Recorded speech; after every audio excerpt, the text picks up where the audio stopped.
What is a hobbit?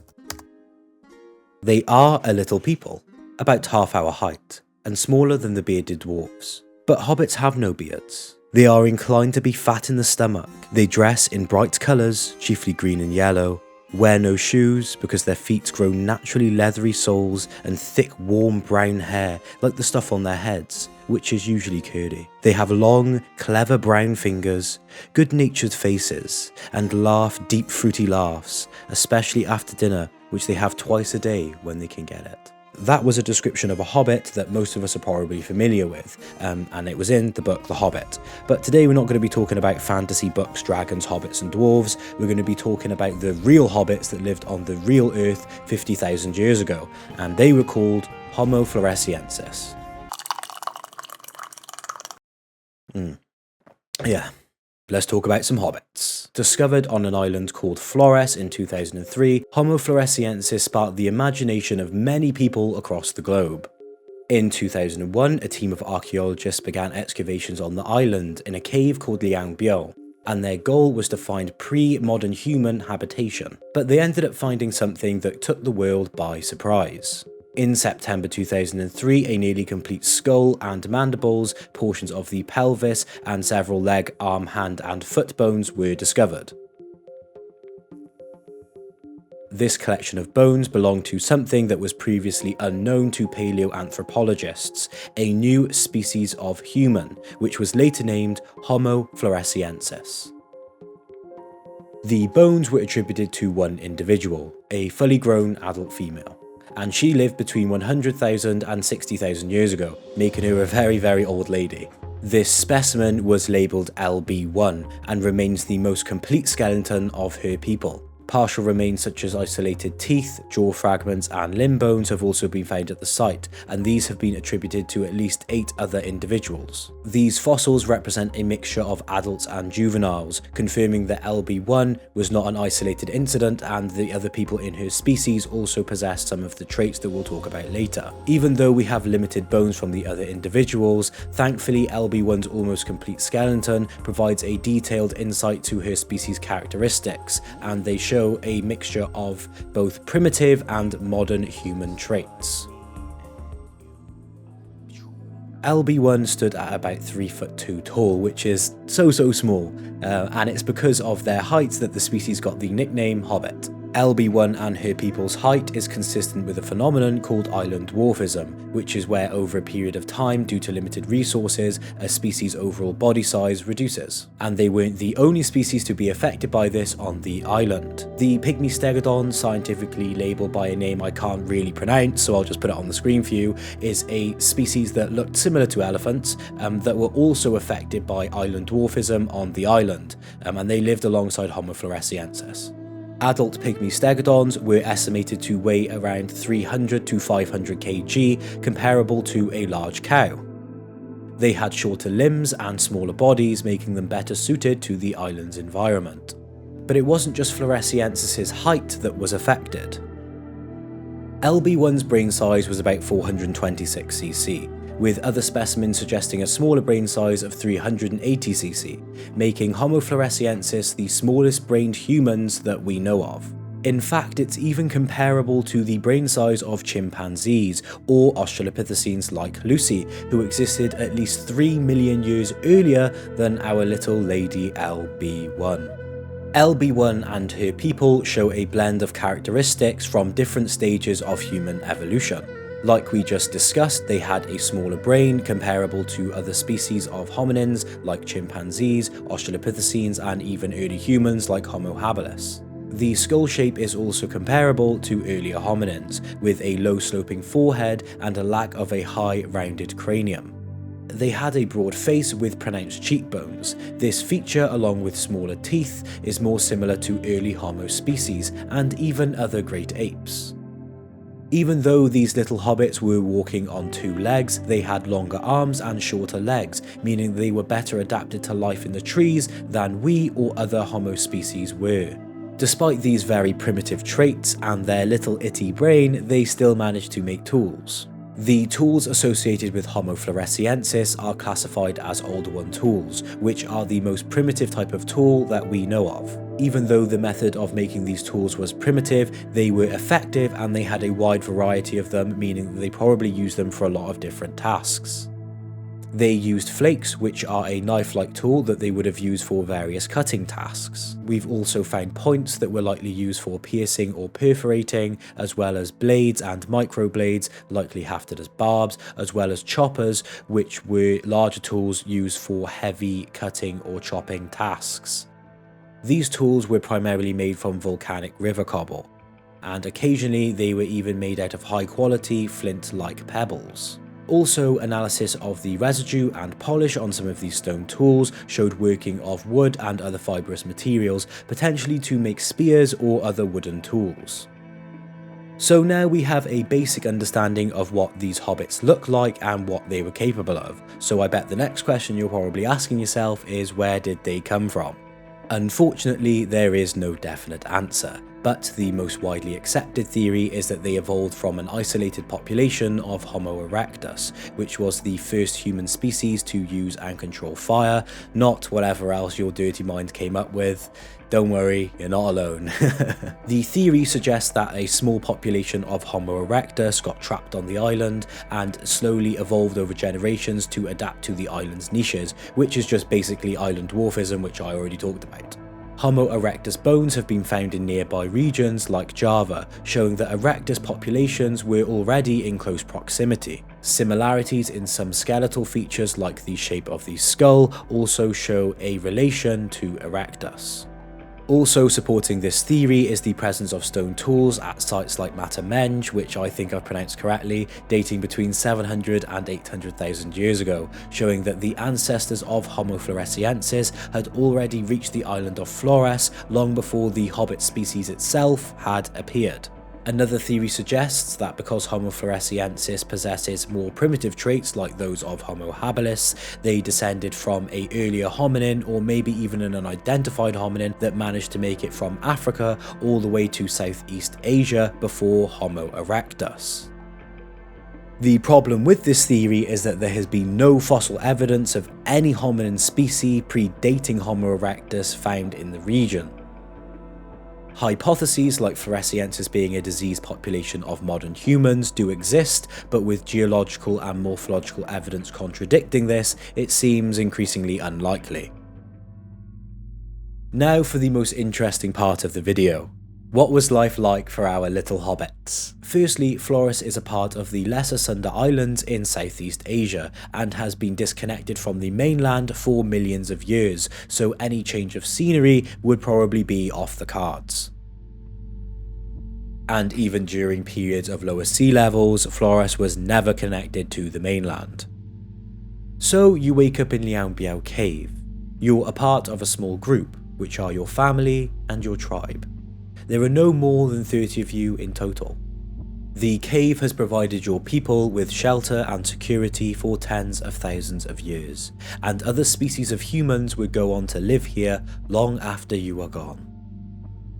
Your ancestors did a great job at picking a home. The cave is surrounded by a variety of habitats like rainforests and hilly areas, and also has easy access to the coast.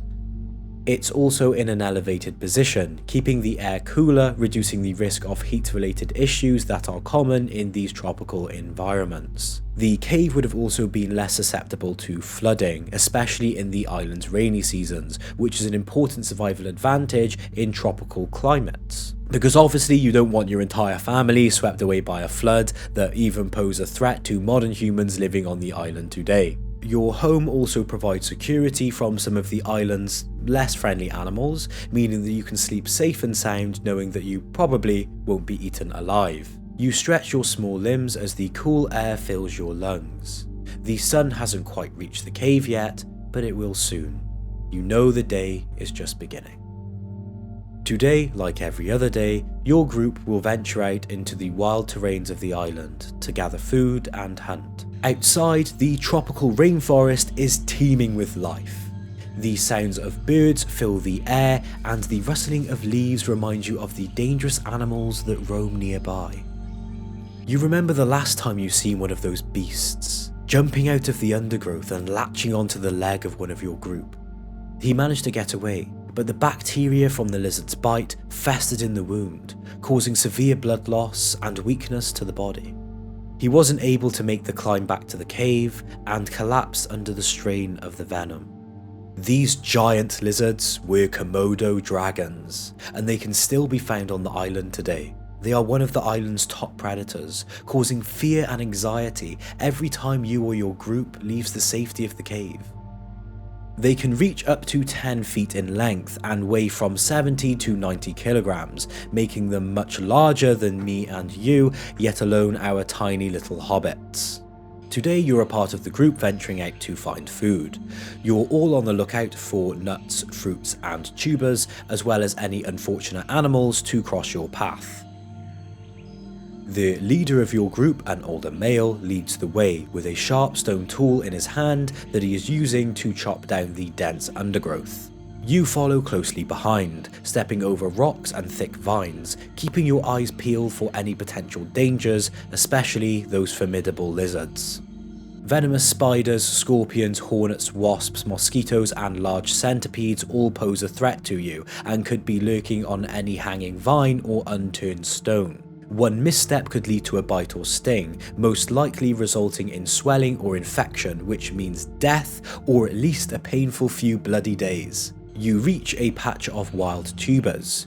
You begin digging into the soft earth with your stone knife, harvesting as many as you can. These starchy roots are a valuable part of your diet. On your way to the coast, you pass by a river. Your tribe's elders have taught you and your group to never lurk by the water's edge without keeping your eyes peeled for the deadly reptiles that lurk beneath the water's surface. These reptiles are saltwater crocodiles, the largest animal to live on the island, just in front of some of the large pythons that slither through the wetlands. Reaching 23 foot in length and weighing up to 1,000 kilograms, these deadly apex predators were a threat to any and everything that dreaded to tread near the water. It's a shame that water is essential to all life. The water flows fast and is muddy from the rains, but your tribe seems to have spotted something. There it is, a dwarf pygmy stegodon.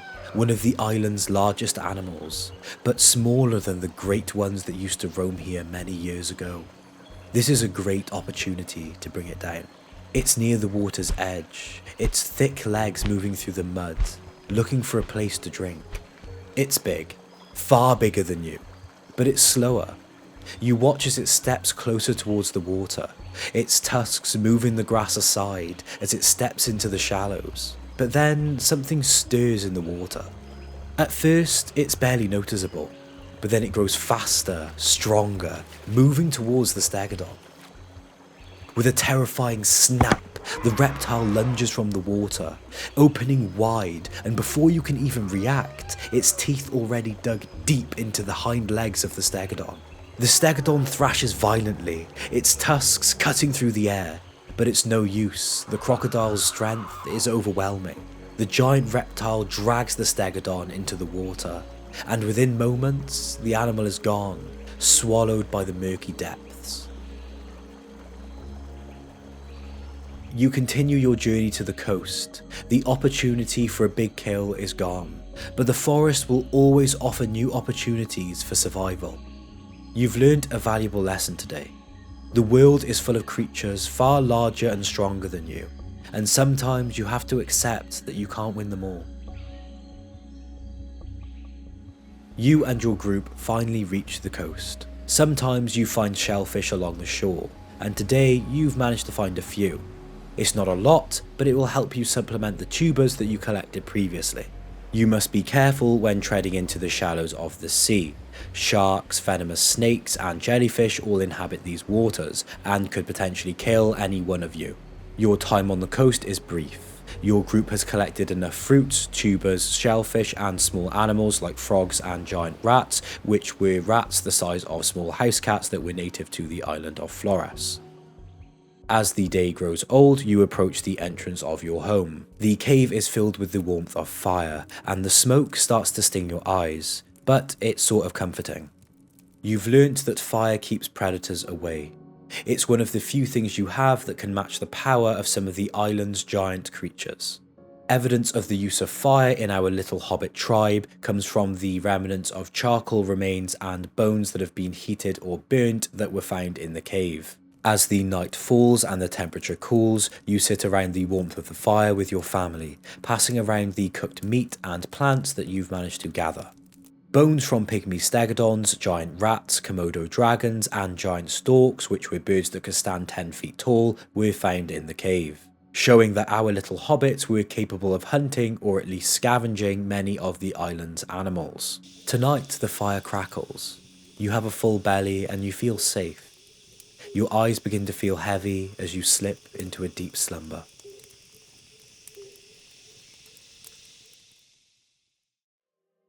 It isn't quite known how Homo floresiensis became extinct 50,000 years ago, but there are a few factors that we can discuss.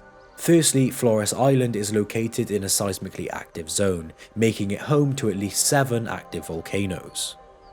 For those of you who don't know, a seismically active zone is just a place where the Earth's crust is very busy, shaking and changing because of the movement of tectonic plates. This can cause earthquakes and volcanic eruptions. The volcanic ash and lava flow could cause the death of an individual or change the environment on Flores Island, making it hard for Homo floresiensis to survive from day to day. Another reason for our little hobbit's extinction could be climate change, but I think we're all tired of hearing about it and you probably know what it is, so we'll just leave it at that. A much more interesting theory is the arrival of us Homo sapiens on the island of Flores. Homo sapiens are believed to have arrived in the region about 50,000 years ago, coinciding with the disappearance of Homo floresiensis. The introduction of modern humans on the island would have brought about competition for things like food and shelter, and with modern humans possessing more advanced communication skills and way more advanced technology, it would have been a pretty easy competition for us to win. There is also the possibility of conflict or predation by us Homo sapiens, which were much larger and stronger than these little hobbits, and to be honest, I wouldn't put it past us at all. But this is entirely speculative because there is no evidence to support this. Despite what some nutcases might think, the hobbits are definitely extinct. Today, the island's population reaches about 2 million people, making it increasingly unlikely that a hobbit community could survive there completely unnoticed. So I don't know who needs to hear this, but they are gone, they're dead, kaput, vanished, wiped from the face of the earth. So to conclude, what have we learned? Well, we learned how the island of Flores looked over 100,000 years ago. We also learned about some of the unique animals that lived on the island, like the dwarf pygmy stegodon, and some of the large predators that would have competed with Homo floresiensis. Speaking of which, we learned a lot about these little hobbits, how they looked, evolved, lived, and eventually died out. We also learned how isolated evolution looks, showing that species can both evolve and adapt to isolated niches, especially on islands. I hope you enjoyed today's video. I've messed around with the lighting as you can see, so tell me what you think. I know I need to improve a little bit. I think there's probably a bit of a shadow here, which we'll get around to when the channel budget allows.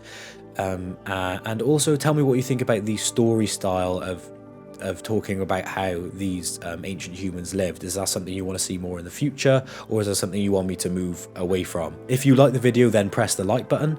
If you want to see more videos from me, then subscribe. If you want to leave some hate, put it in the comments below, or if you want to leave a nice comment, put it in the comments below. But have a good one, take care of yourselves, and always stay curious. Ka-chow!